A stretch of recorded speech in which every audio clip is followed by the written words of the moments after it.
A seismic shift in global finance has just occurred. Not in New York or London, but in Western Australia. In a region better known for its vast mineral wealth and rugged landscapes, a groundbreaking financial event is quietly rewriting the rules of international trade. Australia's Fortescue, the world's fourth largest iron ore producer, has secured a historic 14.2 billion Yuan loan, nearly $2 billion USD, directly from the People's Bank of China. This isn't just another business deal, it's a signal that the financial landscape is evolving in real time, with new players and new currencies taking center stage.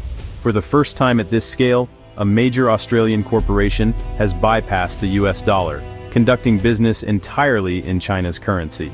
This move marks a significant departure from decades of tradition, where the greenback has been the default for global trade. This deal is a bold move by Beijing, and a pragmatic leap by Fortescue, signaling a new era in global trade and finance.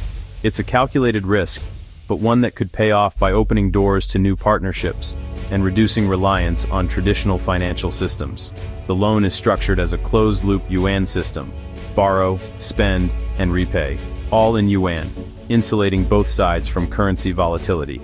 This innovative approach not only streamlines transactions, but also protects both countries from the unpredictable swings of global currency markets. As the world watches, this transaction challenges the decades-long supremacy of the US dollar and offers a new blueprint for international commerce. Financial analysts and policymakers are now debating what this could mean for the future of cross-border trade and the balance of economic power. The aftershocks of this deal are just beginning to ripple through boardrooms and governments worldwide.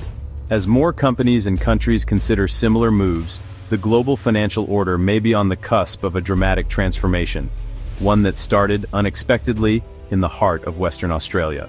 China's ambition to internationalize the yuan is a decades-long strategy to reduce reliance on the US dollar and reshape global finance.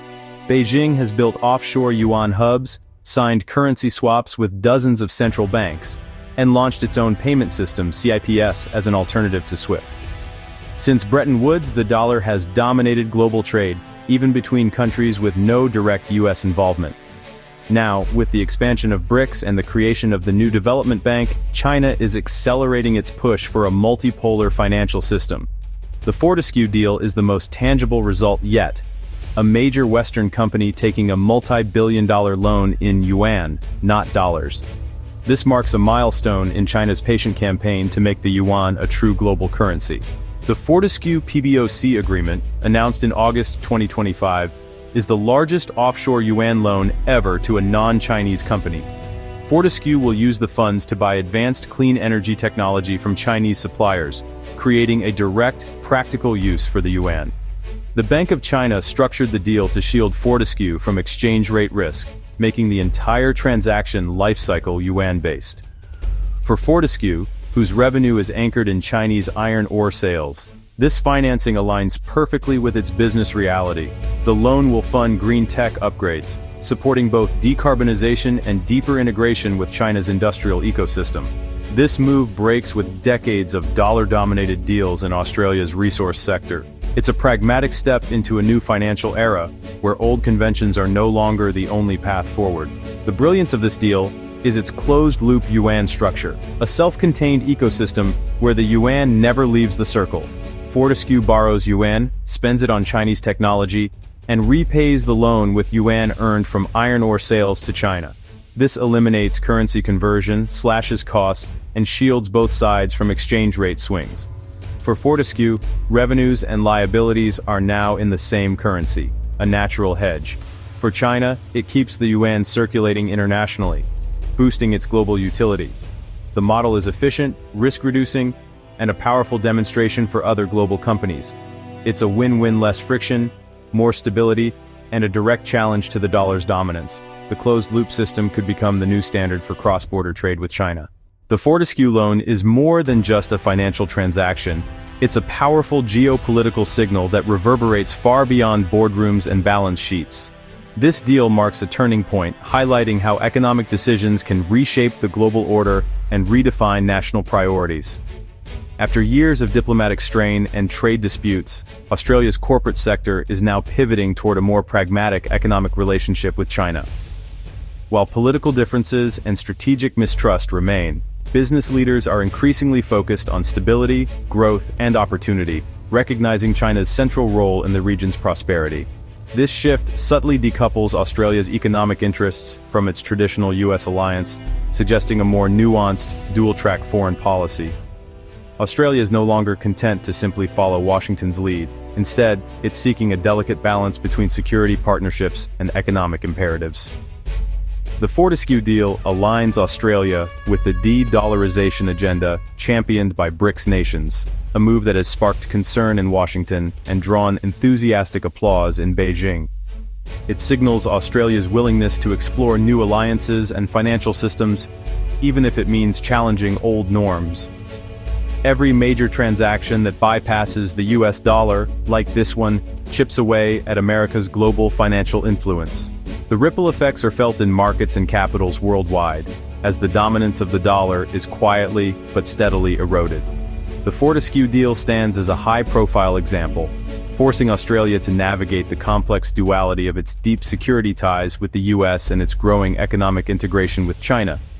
This balancing act is fraught with risk, but also rich with potential rewards. It's a visible and significant divergence in policy, and the political fallout, both domestically and internationally, will shape Australia's strategic direction for years to come. Debates are intensifying, and the nation's leaders face tough choices ahead. The government must now walk a tightrope, balancing steadfast alliances with pragmatic economic realities, as Australia charts a new and uncertain path in a rapidly changing world. The Fortescue deal sets a precedent for other Australian and global commodity exporters. Sectors like LNG, coal, and agriculture, where China is the top customer, are now eyeing yuan-based deals to reduce currency risk. If this model spreads, a parallel financial ecosystem could emerge, with billions in trade settled in yuan. This would require Australian banks to ramp up yuan services, deepening financial ties with China. But greater reliance on the yuan also means greater exposure to China's economic and political decisions. The yuan's value is managed, not free-floating, introducing new risks for companies. Globally, the deal encourages other BRICS and Global South nations to pursue local currency trade, accelerating the shift away from the dollar. The cumulative effect could reshape global finance and challenge the US dollar's central role. The Fortescue loan has sparked fierce debate in Australia about sovereignty, security, and national identity. Some see it as ceding control to a strategic rival. Others call it smart diversification away from dollar dependence.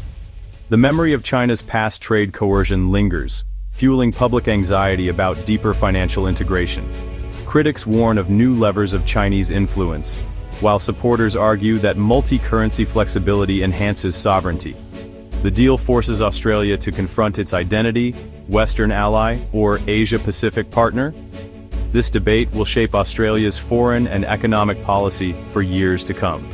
The Fortescue loan is now a symbol of Australia's evolving place in a changing world.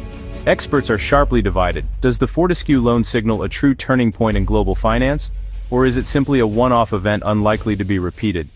The debate is intense, with some seeing this as a pivotal moment, while others remain unconvinced. Some analysts argue that the Fortescue deal could serve as a blueprint for other multinational companies, especially those with significant business ties to China. As BRICS nations continue to push for de-dollarization, they believe more firms may follow this path, using the yuan for major transactions and financing. Supporters of this view point to China's long-term strategy, building up currency swap lines, expanding the CIPS payment system, and leveraging diplomatic influence to encourage the use of the yuan in global trade and finance. They see the Fortescue loan as the latest step in a carefully orchestrated plan. However, skeptics caution that Fortescue's situation is unique. The company's heavy reliance on Chinese demand for iron ore, combined with founder Andrew Forrest's willingness to embrace unconventional deals, makes this case an outlier rather than a trendsetter. They also point out that the yuan still lacks the full convertibility, legal transparency, and global trust that the US dollar enjoys. Regulatory hurdles and concerns about capital controls remain significant barriers for many international investors. A third perspective suggests that what we're witnessing isn't a sudden revolution, but rather a gradual evolution toward a more diverse, multi-currency world. In this view, The global financial system is slowly adapting to new realities. The dollar's dominance may not disappear overnight, but over time, the yuan and euro could gain more influence within their respective regions and industries, challenging the status quo in subtle but significant ways. The Fortescue deal is a clear sign that the yuan has arrived as a major currency for international trade, at least in certain sectors. It demonstrates that alternatives to the dollar are not just theoretical. They're already being put into practice. As the global financial system becomes more complex and multipolar, the Fortescue loan may be remembered as a milestone, whether as the start of a new era, or simply a fascinating exception to the rule. The Fortescue loan is a clear sign of a world in transition. It turns de-dollarization from theory into commercial reality for a major Western nation. Other resource exporters will study and replicate this model, potentially triggering a cascade of yuan-based trade. The financial landscape is now more complex and multipolar. Relying solely on the dollar is no longer the only option. Companies must adapt to new risks and opportunities in a multi-currency world. The rise of the yuan empowers BRICS and the global south, shifting economic and political power. The Fortescue loan is just the first chapter in a new era, one where the rules of global finance are being rewritten. Understanding this shift is essential for anyone who wants to grasp the future.